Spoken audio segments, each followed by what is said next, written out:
Ladies and gentlemen, this is Larry the Lone Wolf howling through the vast wilderness of the internet once again with another video. And today I actually want to take the time to talk about River City Girls 2. A lot of you already know that I am a huge fan of the game and have been since the game first dropped in December of 2022. Originally it was off to a rocket start, but through a series of patches and various updates, they managed to improve the performance of the game, and now it's being positively received and having a higher reception than the original.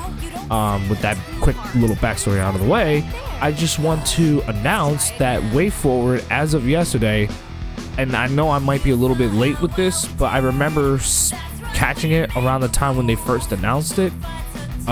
They actually said that Billy and Jimmy Lee from Double Dragon are going to be joining River City Girls 2 as premium playable characters in a DLC package that's going to come out during the summer. There's going to be new shops and there's going to be other content for the game coming out besides just Billy and Jimmy Lee, which I think is absolutely awesome. And for those of you who are unaware, Billy and Jimmy are the two main protagonists of Double Dragon, which was one of the most famous beat-em-up games for its time. And Kunio-kun, which is the series that River City Girls comes from, is closely related to Double Dragon. You know what I'm saying? And it's also worth noting that a very important character. It's also worth pointing out that one of the most important characters from Double Dragon, in this case Marianne, was one of the launch characters in the game. And for those of you who don't know, Marianne in Double Dragon was portrayed as the damsel in distress girlfriend to Billy. So it's going to be interesting playing a game, a Kunio-kun game, where Marianne and Billy are both playable at the same time. It's going to be great. It's definitely not going to be the first time that this happened, because of course the recent Double Dragon game that came out, Double Dragon Gaiden Rise of the Dragons, which, by the way, great beat 'em up. They're both playable in that one, but the only difference is that Marianne doesn't really fight the same way she does in River City Girls 2. She's more of a projectile character, but that's besides the point. I don't want to derail the conversation. But originally this was nothing more than an April Fool's joke by WayForward. They actually called it Bimmy and Jammy, which was a joke made on Billy and Jimmy, but we're actually gonna get the real deal. And they even posted this article, which again came from yesterday, so I know they're not bullshitting when they say this, which is that Billy and Jimmy are going to be in River City Girls 2. But there's more than just that. It's like this isn't the only thing that we're going to be getting too. In fact, I'm going to quickly elaborate on what's going to be in it, and then I also have a couple of ideas that I want to give to WayForward in the hopes that maybe this game could potentially have more replay value and increase its overall quality. Because while I do love River City Girls 2, there are a couple things that I would have absolutely loved for it to been in this game at launch and everything like that. But anyway, basically what it's saying is that first of all, the Game Grumps, Dan Avidan and Aaron Henson, they're both the voices of Billy and Jimmy respectively. They're going to be returning in River City Girls 2. And it says right here that beyond just the fact that beyond Billy and Jimmy returning, it says right here that they have been the two most requested playable characters in River City Girls 2, which I can definitely vouch for that, because I remember when the game first dropped, I was also one of those people that would have loved to have gotten to play as Billy and Jimmy, especially since they were also in the first River City Girls when they were running their dojos and everything like that. So I'm actually glad that WayForward is listening to their audience and actually including them as playable characters, which means that River City Girls 2 has the largest character roster, which isn't saying much because it's only the second game, but moving on. So it says right here that they're going to have bone-shattering arsenal of punches and kicks and special attacks, and their trademark moves like the spinning cyclone kick, the rising knee, and all that.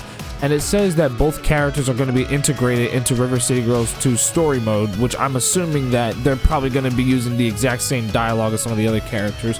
And it also says that the DLC also adds a new epic song that's performed by the Game Grumps and Megan McDuffie, who is the composer for the soundtrack of both the first game and the second one. She's also going to be working on it as well. And then there's also going to be a new dojo master to stand in for Billy and Jimmy while they're out busting heads. I don't know exactly who the new dojo master that they're referring to is. I'm sorry if I can't think of it right now. It's probably someone from Double Dragon. I just can't think of it right now. But here's the part that actually made me very excited about the DLC, because it's one thing that Billy and Jimmy are going to be in the game, but to add to the excitement of this DLC, WayForward is announcing that there's going to be more coming out with this game beyond just Billy and Jimmy. They say that they're going to be delivering an all-new Double Dragon themed motion comic. There's going to be 2 new shops, there's going to be new accessories and more, and further details on this content will be revealed closer to the DLC's release. This tells me that this DLC is going to be packed. It's going to be huge. You understand what I'm saying?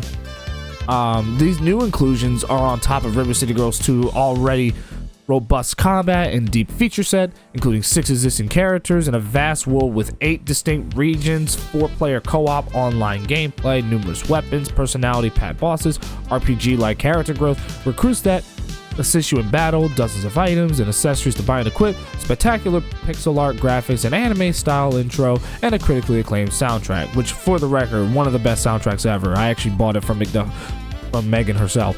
But anyway, because the last serious update that River City Girls 2 had was when they made the online mode 4 players, because when the game first dropped, it was only 2 players online, but now it can be a 4-player online mode now, which I think is absolutely cool. So now going on to the discussion that I wanted to have about River City Girls 2, which is some potential ideas, which is something that I even brought up on WayForward's Twitter in response to this, and I kind of want to bring it onto this video. I remember I tweeted at them. First of all, I was already excited about the idea of River City Girls 2 having DLC and everything like that. I was definitely really excited. So like I said, I was definitely responding to it when the news first dropped. It's just that only now I'm finally making a video about it. But on the same tweet, I actually gave a little bit of feedback to WayForward in the hopes that maybe they'll listen and potentially integrate it. I don't know. But one of the criticisms I have about River City Girls 2 is the lack of additional modes in the game to increase its replay value. Now, the thing with River City Girls 2 that you have to understand is that it's a pretty long game for a beat 'em up, at least. It's pretty long for a beat 'em up, and that makes sense too, because it's very open world and non-linear, so of course it's going to be a decently long game, but it's definitely longer than the first game. The first game you can realistically beat within like maybe 2.5 hours if you're quick enough and you know what you're doing. But because River City Girls 2 has so much content and and River City is more expanded upon, it's gonna be a longer game to beat. You understand what I'm saying? So one of the things that I would love to see in River City Girls 2, at least in this DLC, is an arcade mode. Which basically how I would do it is that you basically take some certain stages in the game and you condense them into like a linear fashion. Like you could, like in classic Double Dragon fashion, you know what I'm saying? Because Double Dragon was a linear beat 'em up. Kunio-kun, on the other hand, was non-linear because of how open world it was, which was ambitious for its time. But anyway, like having an arcade mode where you can just run through certain stages in the game, I think would increase its replay value. But also, if you're not going to do that, here's another mode that I suggest: a boss rush. It's actually in the tweet that I wrote down. I said having an arcade mode or a boss rush would also be a fun idea for this game. It would increase the game's replay value. Otherwise, I'm happy with the new content you guys are doing. Definitely can't wait to make videos on this, which is funny because I'm making one right now. But anyway, yeah, an arcade mode would definitely increase the game's replay value because it would basically condense the story mode into like shorter versions of the stages and all that stuff. and also a boss rush. Like literally literally the idea of the boss rush is that it doesn't require much intricate programming. Now I'm not going to speak on how to develop games because I actually don't indulge in that stuff, but like literally just having it focus on like the boss fights. Like for example, like you could start with Ken all the way to the end of Sabu and all that stuff. Like have a boss rush, you know what I'm saying? One of the things that I love about the other beat 'em ups, the other modern beat 'em ups that came out now recently, stuff like I don't remember, I think Fighting Rage has a boss rush. I know for a fact Streets of Rage 4 has a boss rush, which is one of the most fun modes in the game. I think Double Dragon Gaiden also has a boss rush. Final Vendetta also has a boss rush as well. And keep in mind, that game is far more independent than River City Girls or Streets of Rage 4, any of that stuff. Final Vendetta has an arcade mode, it has a boss rush, and a survival mode. And that's another mode that I would also like to see in River City Girls 2, a survival mode. And how it could work is that it doesn't have to be indefinite like Streets of Rage 4. What they could do is that they can make it a more like they could default the AI to be on the nightmare difficulty to really make it more of a challenge, and then have it like they can fight through certain waves of enemies, and then after a certain wave of enemies they fight, you know, they fight the bosses in the game. Like it could start all the way from Ken to, you know, Marianne to Pruvi to the rest of the bosses. Sorry if I can't remember all their names right now. All the way up to Sabu by the end. And if you manage to defeat Sabu, then you've beaten the survival mode. You understand what I'm saying? So I think these are the only reason why I'm giving these potential ideas to WayForward is so that hopefully we can make River City Girls 2 into a more replayable game, something that everyone would want to come back to and put countless hours into. Because otherwise, if it's just gonna be the story mode, it's gonna get old very fast, especially if you've already beaten it numerous times. And I know that the New Game Plus is there and all that stuff, but you know, variety would definitely help this game. That's all I'm saying. Like, one of the things I think that could help certain games have high replay value is if there's more variety, and I find that games with variety tend to have the most replay value. You understand what I'm saying? So I think if River City Girls 2 has either an arcade mode, a boss rush, a survival, something like that, or even maybe take a couple ideas from Double Dragon or something like that and integrate into this game beyond just having Billy and Jimmy, that could increase this game's replay value to a ton.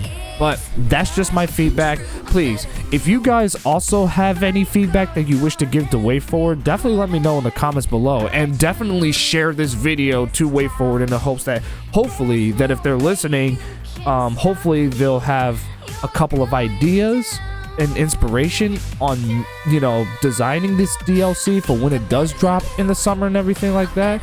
Hopefully, you know, and keep in mind, WayForward does work on multiple projects beyond just the one.